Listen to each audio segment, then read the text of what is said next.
गोपियों के अंदर श्री कृष्ण निवास कर गए थे। अब गोपियों ने बाहर कृष्ण को देखना बंद कर दिया है। उस दिन से तो वो स्थिति हो गई है कि हमारा कृष्ण तो हमारे पास ही है। तभी तो गोपियां कहती है श्याम तन श्याम धन श्याम ही हमारो मन, हमें श्याम ही सुकाम है, श्याम जी ये श्याम बिन लाए अधिक सिला करी आधार श्याम श्याम है, अधिक सिला करी आधार श्याम नाम है। श्याम गति श्याम मति श्याम है, प्राणपति श्याम सुखदाई शोभदाई शोभा राम है। दो दुख भय मोरे पति लेके आए दोरे, योग कहाँ रखे यहाँ रोम रोम श्याम है, योग कहाँ रखे यहाँ रोम रोम श्याम है, योग कहाँ रखे यहाँ रोम रोम श्याम है। और जब भगवान कंस का वध करने के बाद में उद्धव जी को भेजेंगे ना, तो गोपियों का यही उत्तर रहता है, होगा तुम्हारा मथुरा वाला कृष्ण, हमारा कृष्ण तो हमारे पास है। भगवान श्री कृष्ण उसी भाव को स्थापित करने के लिए रास करते हैं। उस दिन से प्रत्येक गोपियों ने कृष्ण को बाहर देखना बंद कर दिया था, हमारा कृष्ण तो हमारे पास है। भगवान निश्चित हो गए, अब चाहे मैं वृंदावन भी छोड़ दूं तो मुझे गोपियों की चिंता नहीं है। और इसलिए भगवान वापस लौट के आए भी नहीं है जाने के बाद। और उसी भाव को प्रकट करने के लिए भगवान उद्धव जी को भेजते हैं वृंदावन।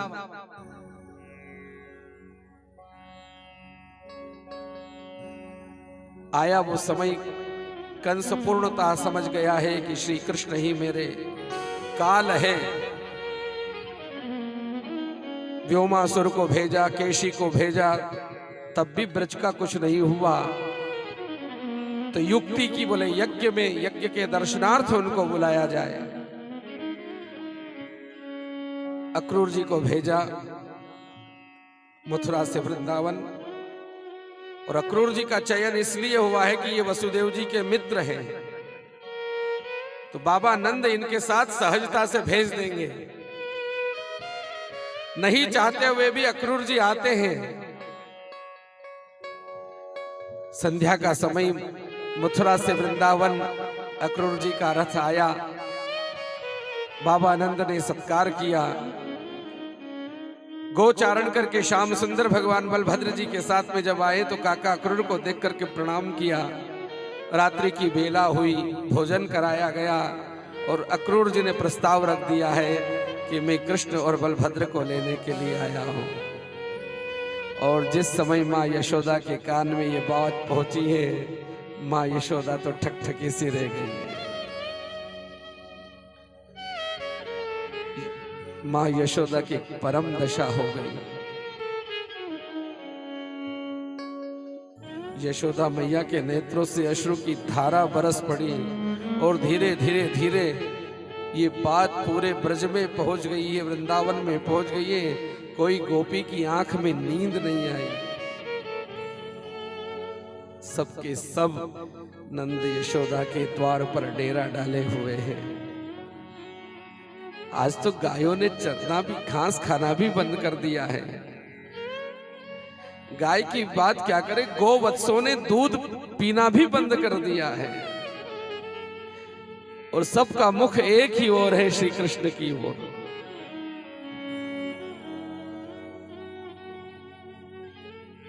भोर होती है, रथ तैयार होते हैं।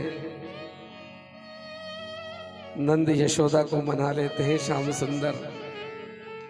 बाबा नंद अकेले नहीं छोड़ते, स्वयं साथ में जाने के लिए तैयार होते हैं ग्वाल बालों के साथ। और जब वो छकड़े तैयार होते हैं, श्याम सुंदर रथ पर आरूढ़ होते हैं अपने भैया बलभद्र के साथ, सखाओं के साथ।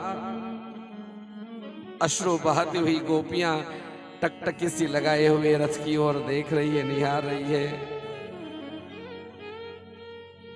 तुम जा तो रहे हो ब्रज को छोड़कर, हे यदुवर, तुम ब्रज को छोड़कर तो जा रहे हो, पर कहीं तुम हमको भूल ना जाना।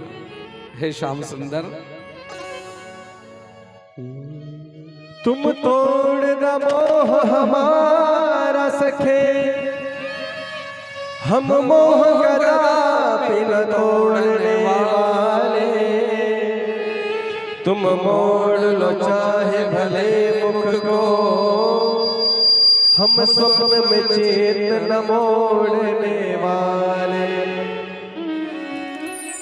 तुम जोड़ लो प्रीत किसी से भले, हम और से प्रीत न जोड़ने वाले। तुम छोड़ दो चाहे भले हमको, हम किंतु तुम्हें नहीं छोड़ने वाले। हम किंतु तुम्हें नहीं छोड़ने वाले। पहले मुख चंद्र दिखा करके फिर हाय वियोग कराया है क्यों? चरुणामृत स्वाद चखा करके विष का फिर प्याला पियाया है क्यों? बस एक ही बार हंसा करके इस भांति सदैव रुलाया है क्यों? मन में जब मोह नहीं रखते, मनमोहन नाम धराया है क्यों? मनमोहन नाम धराया है क्यों? सुख सारा हमारा उजाड़ दिया, जय हो। दुख दारुण देने दिए जा रहा है। ब्रजनाथ को साथ लिवा करके हमें हायानाथ किए जा रहा है। रथ कौन कहे बड़वाना नए, ब्रज सिंधु समस्त पिए जा रहा है। कहता क्रूर है कौन से, अति क्रूर जो प्राण लिए जा रहा है। अति क्रूर जो प्राण लिए जा रहा है। क्या कह रही है गोपियां? सुख सारा हमारा उजाड़ दिया। आज से ये सारा सुख हमारा उजड़ गया है। क्यों? आज से दारुण दुख प्राप्त हो रहा है। क्यों? क्योंकि ब्रजनाथ को साथ में लिवा करके आज जो हमको अनाथ किए जा रहा है। ये जो अक्रूर आए हैं ना रथ में बैठ करके, ये रथ नहीं है। रथ कौन कहे बड़वानल है ये रथ नहीं है, ये बड़वानल। बड़वानल एक अग्नि का रूप है। बड़वानल एक अग्नि का नाम है। और वो बड़वानल अग्नि जब प्रकट हो जाती है ना तो वो समुद्र को भी सुखा देती है। बड़वानल नाम की अग्नि प्रलय काल में प्रकट होती है। तो वो समुद्र जैसा जो अथाह जल से भरा हुआ है, अथाह जल से भरे हुए समुद्र को भी बड़वानल नाम की आग जला देती है। तो आज ये रथ नहीं आया है, ये रथ नहीं, ये बड़वानल नाम की अग्नि आ गई है। जो हमारा ये जो ब्रज सिंधु, ये ब्रज का सागर है, इस ब्रज को ये जला रहा है। रथ कौन कहे बड़वानल है ये, ब्रज सिंधु समस्त पिए जा रहा है। और ये जो रथ लेकर के आया है ना, इसका नाम है अक्रूर। अक्रूर कौन कहता है इसको? अरे अक्रूर तो वो है जो किसी को चूपता नहीं है। क्रूर वो जो कांटे से भी ज्यादा चुभता है। कहता अक्रूर है कौन इसे, इसको कौन अक्रूर कह रहा है? कहता अक्रूर है कौन इसे, अति क्रूर जो प्राण लिए जा रहा है। ये तो इतना क्रूर है कि आज हमारे प्राण श्याम सुंदर को ही ले जा रहा है। जा रहे हो तो जाओ ब्रिज छोड़कर, सबका दिल तोड़कर।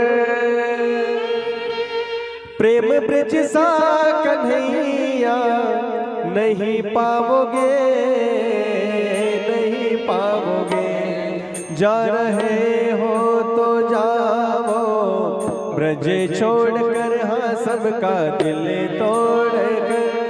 प्रेम ब्रज सा कन्हैया नहीं पाओगे, नहीं पाओगे।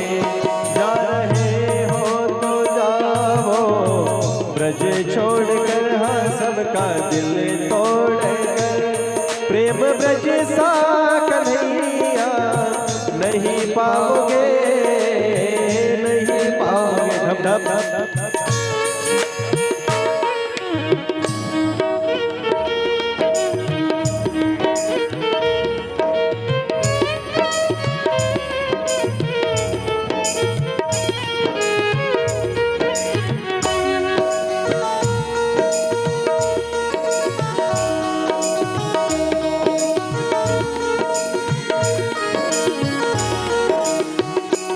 ये लताए कदम की ये डालियां तेरे बचपन की साथी सावरिया।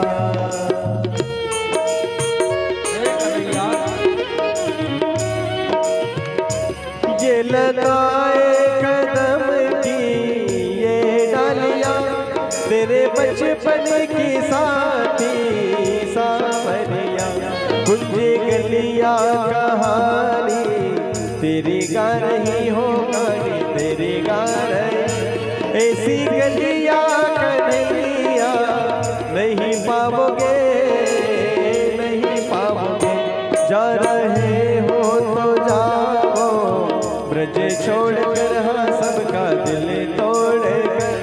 प्रेम ब्रज सा कन्हैया नहीं पाओगे, नहीं पाओगे।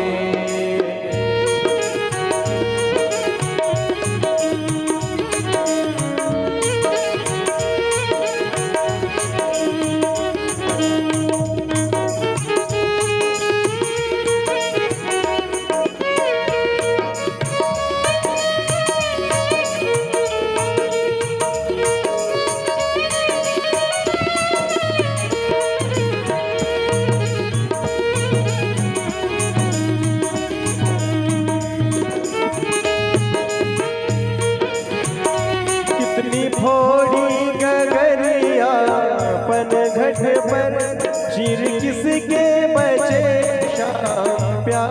कहो क्या हो रहा है?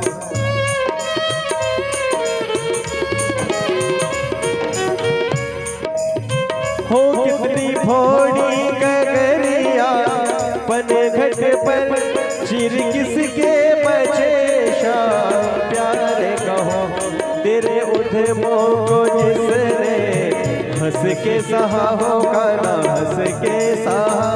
ऐसे प्रेमी कन्हैया नहीं पाओगे, नहीं पाओगे। जा रहे हो तो जाओ ब्रज छोड़कर, हाँ सबका दिल तोड़कर। प्रेम ब्रज सा कन्हैया नहीं पाओगे, नहीं पाओगे। सच्चिदानंद भगवान की जय। चलो भगवान को मथुरा ले चलते हैं, क्योंकि उनका विवाह भी कराना है। अभी समय हो चुका है। अभी तो वृंदावन में ही, मथुरा, मथुरा से द्वारका पहुंचेंगे। उधर द्वारका रुक्मिणी तैयार भी हो गए होंगे, द्वारकाधीश रुक्मिणी। रथ चला है, यमुना के तट पर आए। अक्रूर जी ने यमुना स्नान किया।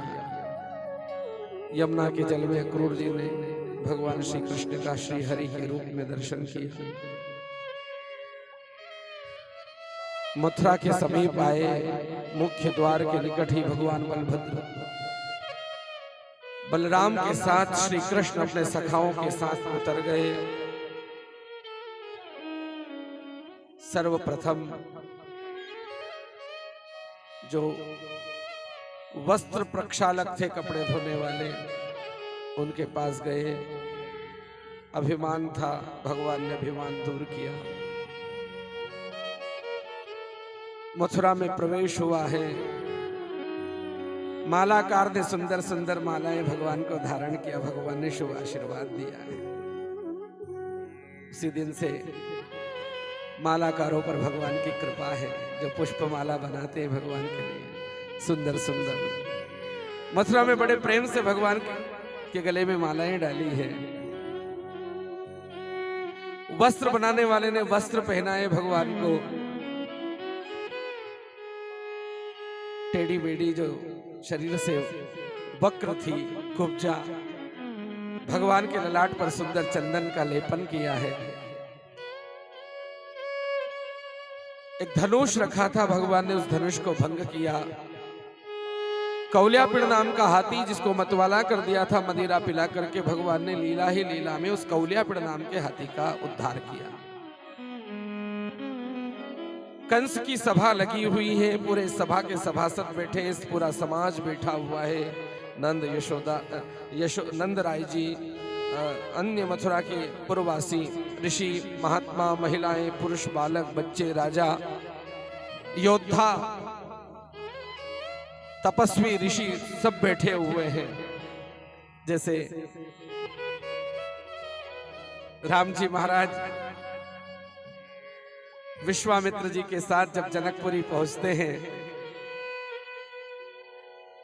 तो जनकपुरी की उस सभा में जहां सीता जी का वो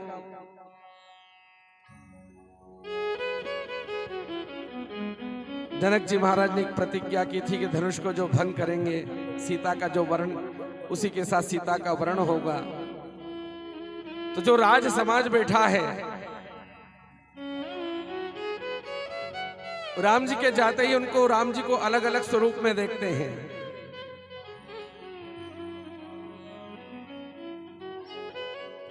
भगवान श्री कृष्ण भी उसी प्रकार जब उस युद्ध भूमि की ओर पहुंचे हैं जहां रावण का कंस का सिंहासन लगा है,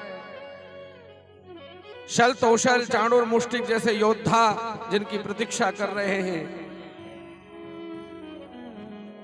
तो वहां पर भी भगवान श्री कृष्ण को अलग अलग रूप में सब दर्शन कर रहे हैं। जैसे वहां जनकपुरी में राम जी को देखा गया है, जिनकी रही भावना जैसी प्रभु मूरत देखी तिन तैसी। जिनके रही भावना जैसी प्रभु मूरत देखी तिन तैसी। जिनकी रही भावना जैसी प्रभु मूरत देखी तिन तैसी। देखहि रूप महारथ धीरा मनहु वीर रसुधर शरीरा। डरे को दिल रब प्रभु ही निहारी मनहु भयानक मूर्ति भारी। रहे असुर छल चोरी भवेसा तिन प्रभु प्रकट काल सब देखा। पुरवासित देखे दो भाई नरभूषण लोचन सुखदाई। नरभूषण लोचन सुखदाई। नरभूषण लोचन सुखदाई। वहां राम जी को देखने वाले ने अलग अलग रूप में देखा है। जिसकी जैसी भावना रही है उस रूप में देखा। तिनकी रही भावना, जिनकी रही भावना जैसी प्रभु मूरत देखी तिन तैसी। किसी ने भगवान को रणधीर के रूप में देखा है, किसी ने भयानक मूर्ति के रूप में देखा, किसी ने प्रेम के रूप में देखा है,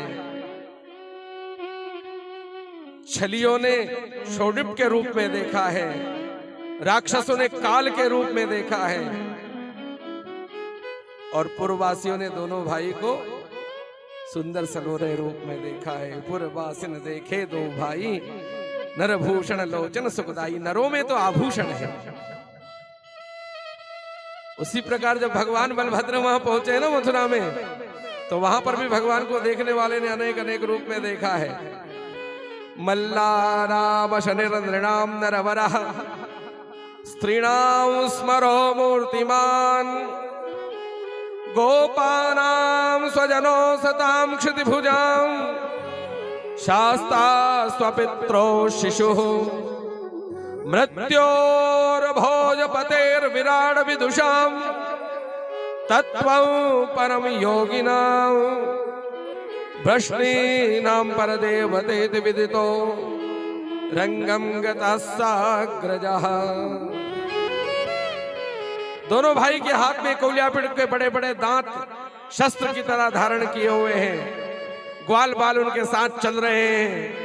इस प्रकार उन्हें रंगभूमि में प्रवेश किया और जिस समय भगवान श्री कृष्ण बलराम जी के साथ रंगभूमि में पधारते हैं उस समय पहलवानों ने वज्र कठोर शरीर, जैसे पहलवानों का वज्र कठोर शरीर रहता है ऐसे भगवान को देखा है। मल्लानाम नृणाम नरवरः स्त्रीणाम स्मरो मूर्तिमान, स्त्रियों ने साक्षात कामदेव के रूप में देखा।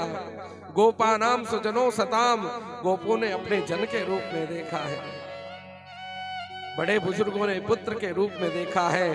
मृत्योर भोजपतेर विराट विदुषाम, और कंस ने साक्षात अपनी मृत्यु के रूप में वहां भगवान श्री कृष्ण को देखा।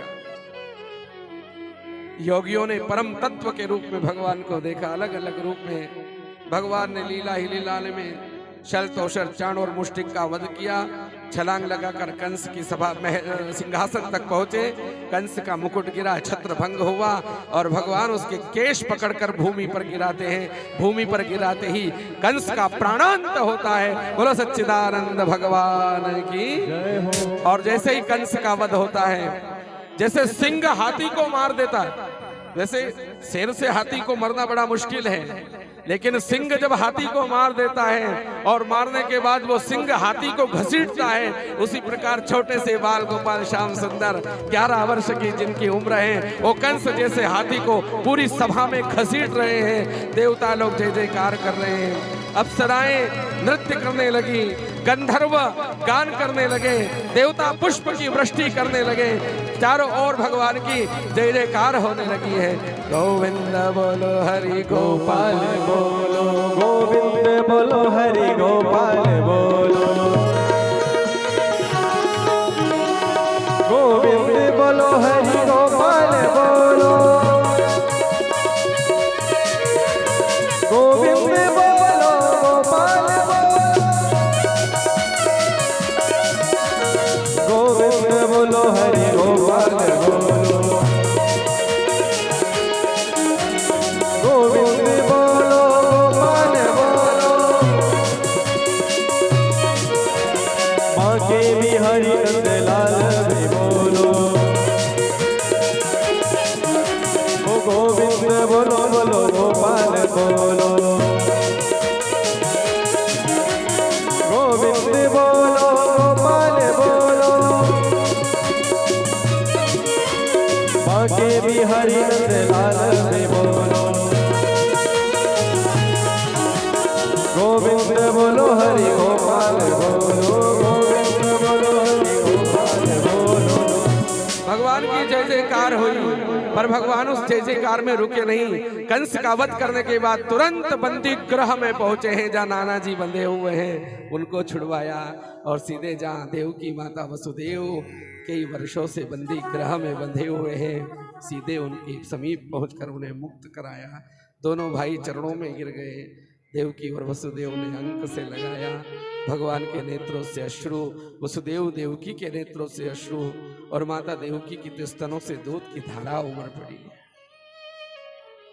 जन्म लेते ही तू लाला, मैंने एक को तो 7वें महीने में ही जो बलराम जी थे उनको देवकी के गर्भ से रोहिणी के गर्भ में स्थापित किया था। बोले तुझे तो 7वें महीने में ही मुझे त्यागना पड़ा, और ये कृष्णा का जब जन्म हुआ ना तो जन्म लेते ही इसके भी मुझे छोड़ना पड़ा। आज मानो मैया दोनों के ऊपर अपना प्रेम न्यौछावर करना चाहती है। देव की वसुदेव को बंदी गृह से बाहर राजभवन में लाया गया। उग्रसेन जी महाराज को राज मुकुट पहनाया। देव की वसुदेव ने बलभद्र कृष्ण से प्रेम के मोह में बंधन का त्याग करते हुए सीधा सांदीपनि ऋषि के यहाँ शिक्षा के लिए भेजा, और अल्प समय में अल्प काल में सारी शिक्षा प्राप्त करके 64 दिनों में 64 कलाओं को प्राप्त करके बलभद्र श्री कृष्ण मथुरा पधारे। वहाँ जरासंध ने आक्रमण शुरू किया, 17 बार आक्रमण किया, हर बार भगवान उसको छोड़ देते। अब काल यवन नाम का राक्षस जो आ रहा है, भगवान ने कहा ये व्यर्थ मथुरा को जला देगा, तो भगवान योग से समुद्र के अंदर 12 योजन विस्तार की द्वारका का निर्माण करते हैं, और उस द्वारका के अंदर सारे मथुरा वासियों को भेज देते हैं। कालियवन द्वारका तक भी पहुंचता है। भगवान उस समय उसके सामने से युद्ध भूमि को छोड़कर गुफा में पहुंचते हैं जहां मुचकुंद सोया हुआ है। भगवान अपना पीतांबर उसको उड़ाते हैं। श्री कृष्ण को समझ करके ये मुचकुंद को कालियवन लात मारता है। सोए हुए मुचकुंद की नेत्र उसकी निद्रा भंग होती है, नेत्र की ज्योति कालियवन पर गिरती है। अपनी करोड़ों सेनाओं के साथ कालियवन वहीं भस्मीभूत हो जाता है। भगवान समुद्र के मार्ग से द्वारका आते हैं। फिर यहाँ पर जरासंध 18वीं बार युद्ध करने के लिए आता है। भगवान इसके सामने फिर रण को छोड़ते हैं। भगवान रण छोड़ हुए हैं। बोलो सच्चिदानंद भगवान की जय हो। पुनः समुद्र के मार्ग से भगवान मथुरा आए। राजसभा चल रही है कि मथुरा में भगवती रुक्मिणी जी का संदेश आ जाता है। कुंडिनपुर राजा भीष्म की कन्या, 5 पुत्र है, रुक्मी, रुक्मकेश, रुक्मबाहु, रुक्ममाली, रुक्मरथ, एक कन्या रुक्मिणी जो श्री कृष्ण को प्राप्त करना चाहती है। पर बड़ा भाई रुक्मी अपने मित्र शिशुपाल से विवाह कराना चाहता है। और जब सारे रास्ते बंद हो गए, रुक्मिणी अम्बा के सामने कोई मार्ग नहीं रहा, तो अंतिम में श्री कृष्ण को उन्होंने पत्र लिख दिया।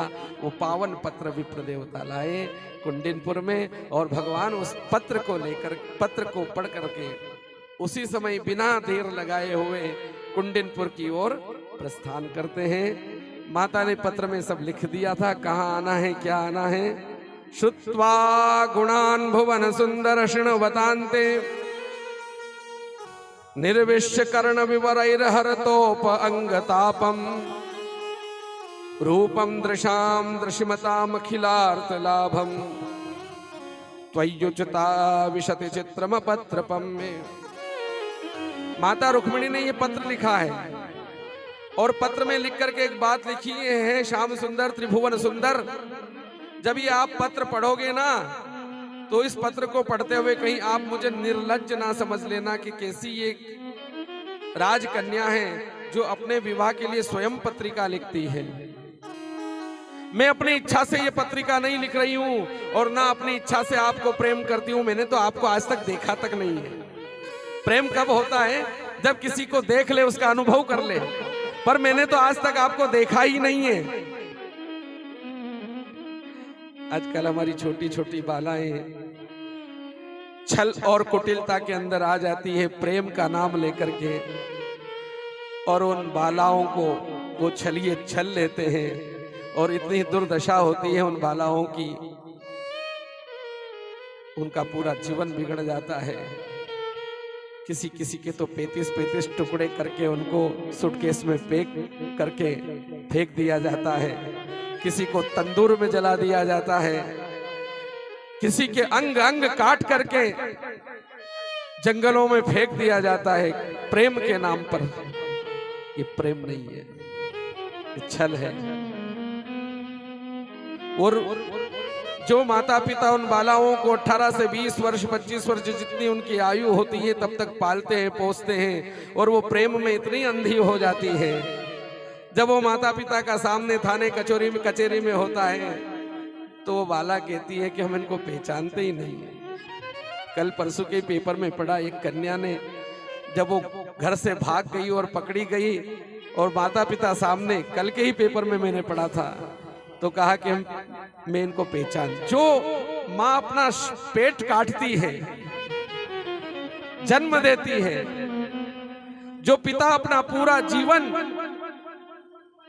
उसके पोषण में लगा देते हैं, उसको सींचने में, और वो बाला जब ये कह देती है वो 2 दिन के प्रेम के चक्कर में, वो प्रेम भी नहीं है, केवल उसके साथ छल है,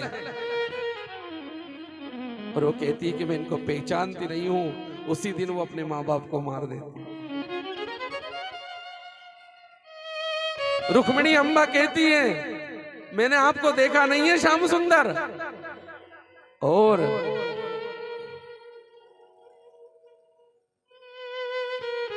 मेरा प्रेम किसी वासना का भूखा नहीं है।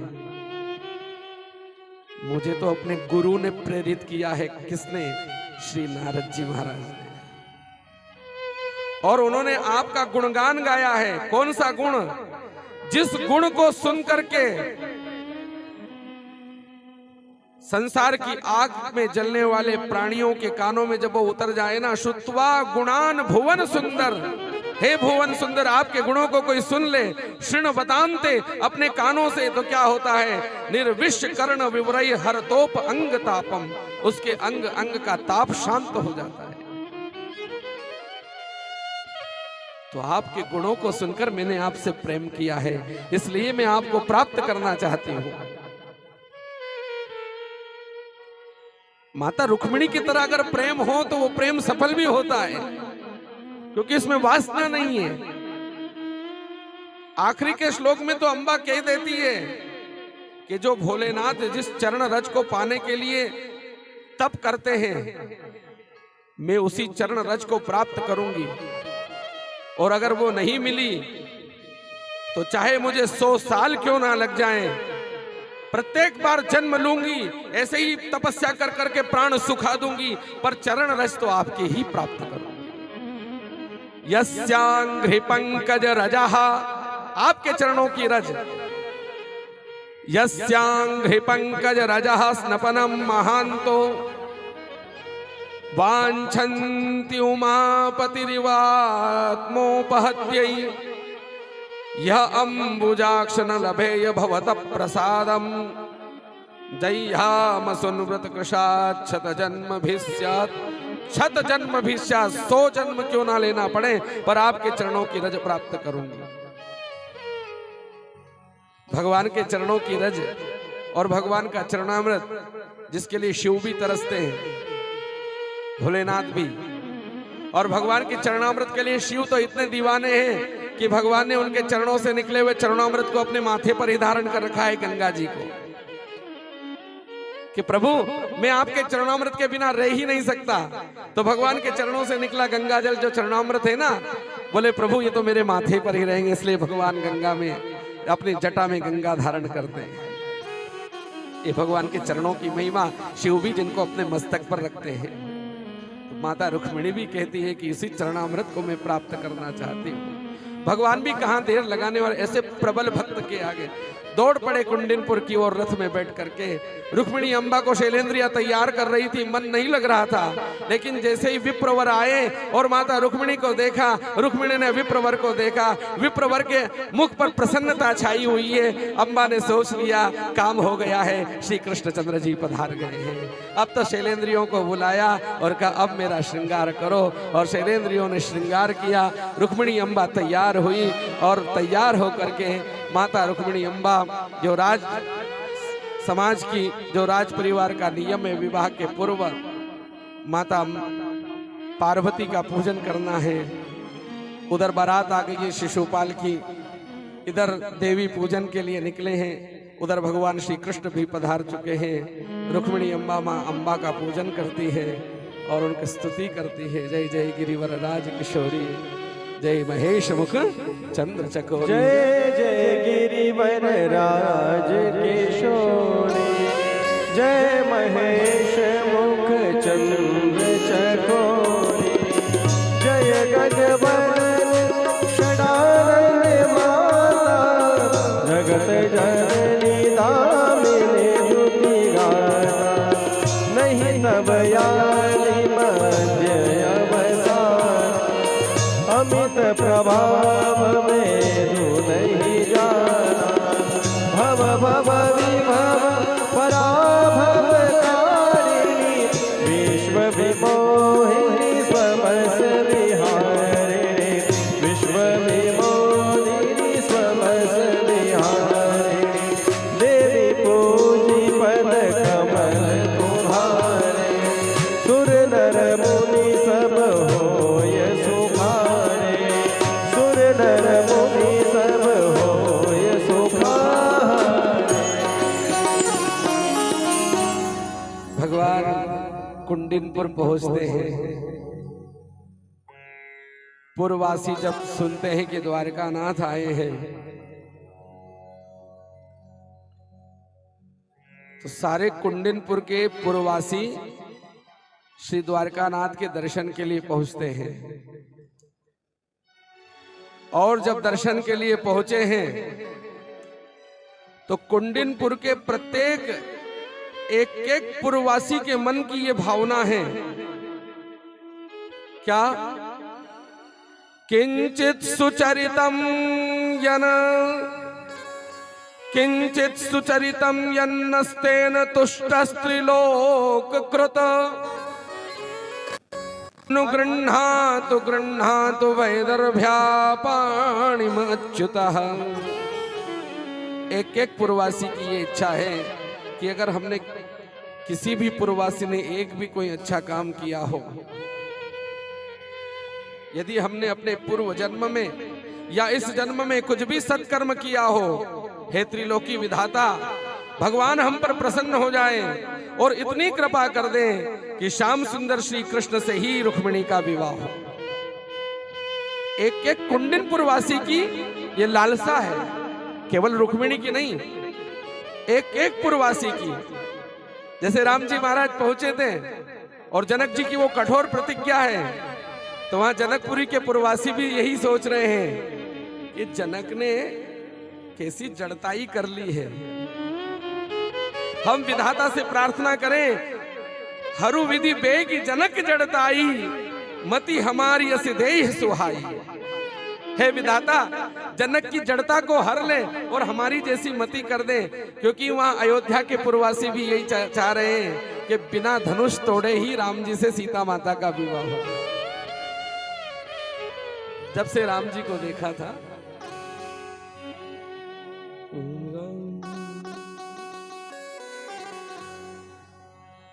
राम सिया राम जय जय राम, राम सिया राम जय जय राम, बोलो राम सिया राम जय जय राम, राम सिया राम जय जय राम। आज आखिरी का दिन है, कल तो समापन है, आज ही थोड़ा खास है, थोड़ा बहुत समय भी लगे तो चलेगा। सोच ही सकल कह सकुचाही हो, विधि सन विनय करहि मन माही। राम सिया राम जय जय राम, राम सिया राम जय जय राम। हर विधि में जनक जड़ताई, मति हमारे यस देह सुहाई। राम सिया राम जय जय राम, राम सिया राम जय जय राम। विधाता जनक जी की जड़मति हर ले और हमारी जैसी मति कर दे, और बिना धनुष तोड़े ही श्री राम जी से सीता का विवाह करा दे, बिनु विचार पन तजी नर नाहु, सिया राम कर विवाह। राम सिया राम जय जय राम, राम सिया राम जय जय राम।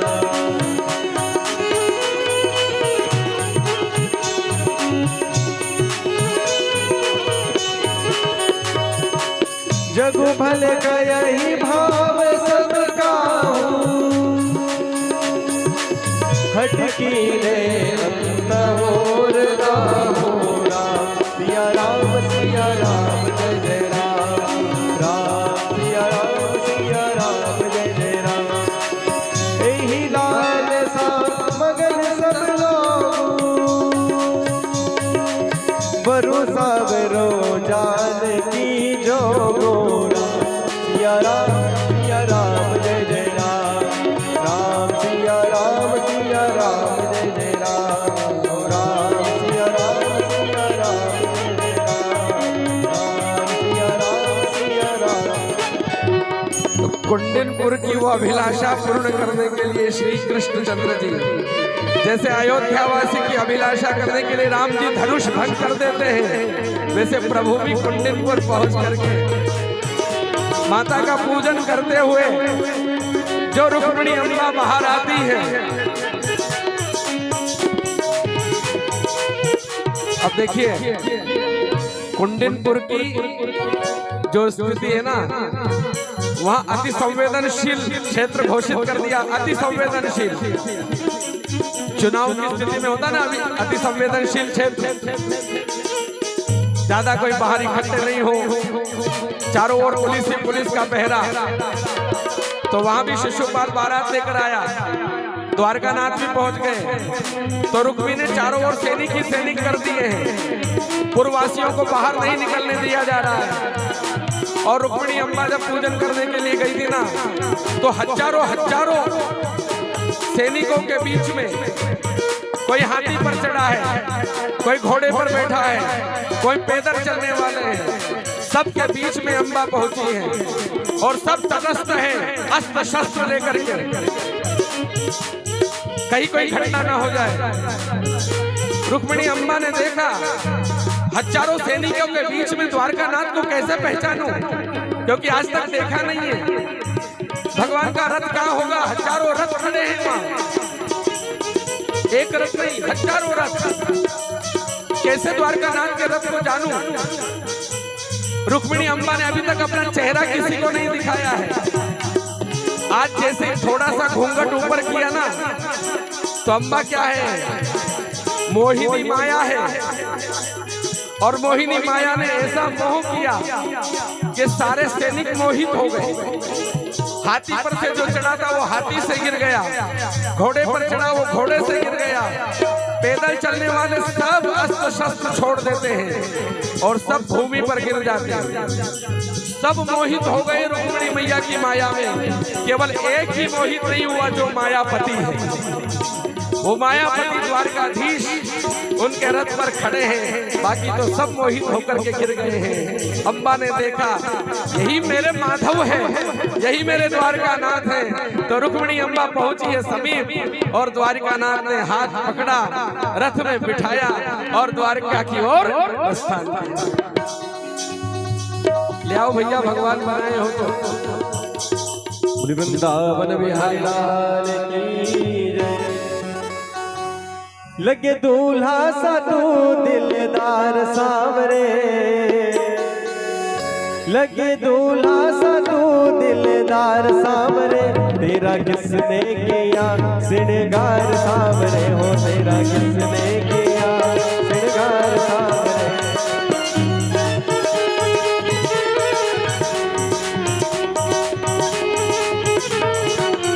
लगे दूल्हा सा तू दिलदार सांवरे, लगे दूल्हा सा तू दिलदार सांवरे, तेरा किसने किया श्रृंगार सांवरे, तेरा किसने किया श्रृंगार सांवरे।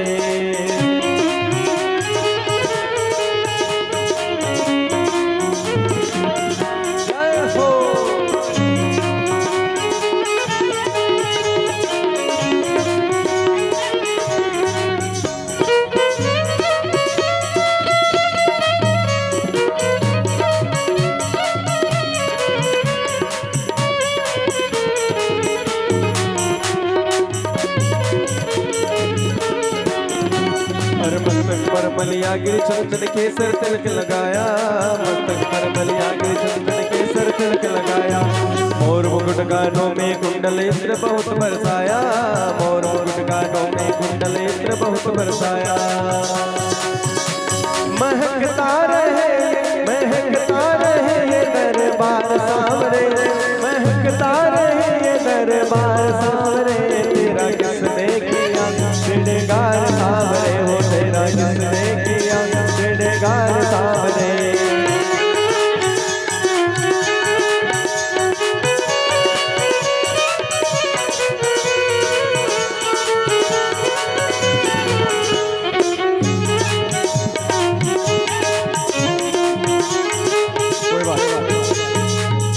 तेरा किसने किया श्रृंगार सांवरे, तेरा किसने किया श्रृंगार सांवरे। अरे बागों से कलियां चुन चुनकर सुंदर हार बनाया, बागों से कलियां चुन चुनकर सुंदर हार बनाया। रहे सलामत हाथ सदा वो जिसने तुझे, अरे रहे सलामत हाथ सदा वो जिसने तुझे सजाया। सजाता रहे वो सजाता रहे वो हर बार सामने, सजाता रहे वो हर बार सामने, तेरा जिसने किया श्रृंगार सामने, तेरा जिसने किया श्रृंगार सामने। बोलो रुक्मिणी द्वारिकाधीश भगवान की। बड़े प्रेम और आनंद से द्वारिका में भगवान रुक्मिणी और द्वारिकाधीश का विवाह संपन्न हुआ। रुक्मिणी द्वारिकाधीश के विवाह की आप सबको बहुत बहुत बधाई। भगवान सबका मंगल करे, शुभ करे। भगवान के विवाह में थोड़ी देर के लिए भगवान के नाम का चिंतन। राधे राधे गोविंद गोविंद राधे, राधे राधे गोविंद गोविंद राधे। बोलो राधे राधे गोविंद गोविंद राधे। गोविंद राधे राधे गोपाल राधे, गोविंद राधे राधे गोपाल राधे, राधे राधे गोविंद गोविंद राधे। हमारे बीच में अंजलिलाल भक्त मंडल छत्रीबाग तराना की ओर से पूज्य महाराज श्री का स्वागत हो रहा है श्रीफल के द्वारा। कृपया आप मंच पर पधार जाएं और पूज्य महाराज श्री से आशीर्वाद लीजिए। अंजलिलाल भक्त मंडल छत्रीबाग तराना की ओर से स्वागत पुष्पमाला और श्रीफल भेंट गुरु जी को। देखिए भगवान अंजनी लाल की कृपा से ये श्रीमद् भागवत कथा अकारण से ही हुई है। कोई योजना नहीं थी, कोई कल्पना नहीं थी, भगवान की कोई प्रेरणा हुई है और भगवान की ही ये व्यवस्था है जिसमें आप सब उसके सहभागी बने हैं। जैसे श्री कृष्णचंद्र जी ने गिरिराज उठाया था और सबने अपनी अपनी लकड़ी लगाकर सहारा दिया था, तो जिसका जैसा सामर्थ्य रहा और भाव रहा उसकी ऐसी व्यवस्था इसमें सहयोग के रूप में रही है। आप सबको बहुत बहुत धन्यवाद, क्योंकि धर्म के कार्य में अगर हम ऐसे आगे बढ़ते हैं तो धर्म आगे बढ़ता है। प्रेरणा भैया दुर्गेश जी के मन में प्रस्फुटित हुई। पूरे छत्रीबाग अंजनीलाल भक्त मंडल ने उसको संभाला। हमारे राव साहब, बद्री भैया, बाबूजी, गोपाल भैया, आनंद भैया और इन सबको विशेष सहयोग जो हमारे जिनके हमें 27 वर्षों से आ रहा हूं 99 से श्री घनश्याम जी मित्तल, उनके अनुज भगवान की कोई ऐसी लीला हुई जो आज हमारे पास नहीं है, लेकिन उन्हीं का स्वरूप भैया घनश्याम जी के अनुज श्री स्वर्गीय बालकृष्ण जी मित्तल साहब, जो कुछ वर्ष पहले उन्होंने तिलकेश्वर में एक बहुत बड़ा महारुद्र अभिषेक भी कराया था। महारुद्र शायद तराना में कई वर्षों के बाद हुआ था, उसके बाद अब महायज्ञ हो रहा है। तो उनके सुपुत्र सौरभ, नाम ही सौरभ है उसका, सौरभ जिसमें सुगंध हो और जिसके पास बैठ जाता है उसमें अपनी सुगंध फैला देता है। तो उसने विशेष सहयोग सबका है, पर किसी किसी के हृदय में भगवान बैठ जाते हैं तो विशेष सहयोग कर देता है। तो सबके सहयोग से ये पावन कार्य अपनी पूर्णता की ओर है, समापन की ओर है। कल पूर्णाहुति का दिन है, 12 बजे से 3 बजे तक का समय रहेगा, थोड़ा कल जल्दी। और कल तो देखो शीतला सप्तमी है, तो दिन में तो कुछ करना नहीं है, जल्दी निवृत्ति हो जाएगी। ऐसा भी नहीं कि कल भोजन बनाने की चिंता है। हमारे को भाभी को जरूर रहेगी, जिनके यहाँ हम भोजन करते हैं, यशोदा भाभी हमारी रोज अच्छा सभी को प्रेम से भोजन कराती है। और शीतला माता का पूजन करने के प्रसाद लेने के बाद सीधा आपको इधर ही आना है, तो समय से आप पधारे तो अच्छी सी भगवान की कथा हो आप सबको। क्योंकि लाज इन माताओं ने रखी है, इसलिए आपको प्रणाम, कोटि कोटि प्रणाम। पांडाल की शोभा आपसे ही हुई है और धर्म की शोभा ही आपसे है, इसलिए आपके आगे धर्म लिखा है, धर्मपत्नी। पति के आगे नहीं लिखा धर्मपति, आपके आगे लिखा है। धर्म आपसे ही जुड़ा है और आप ही धर्म में आगे बढ़ाती हो। तो ये आपकी महिमा है, इसलिए आपको कोटि कोटि प्रणाम। ऐसे धर्म की आप शोभा बढ़ाती रहें। और जो पुरुष वर्ग जिसमें सम्मिलित है उनको भी प्रणाम। ऐसा नहीं है, क्योंकि आप सबसे भी शोभा है, आप भी, क्योंकि दोनों का बरोबर सहयोग होना चाहिए, तभी कार्य। दोनों ही एक रथ के पहिए हैं। हमारे बीच में कचनारिया से राष्ट्रपति सम्मानित श्री मदन लाल जी मान साहब, अनेक उनके ऊपर समीप में पास में पद हैं, वो भी उनके भाव है कि मैं कुछ दो शब्द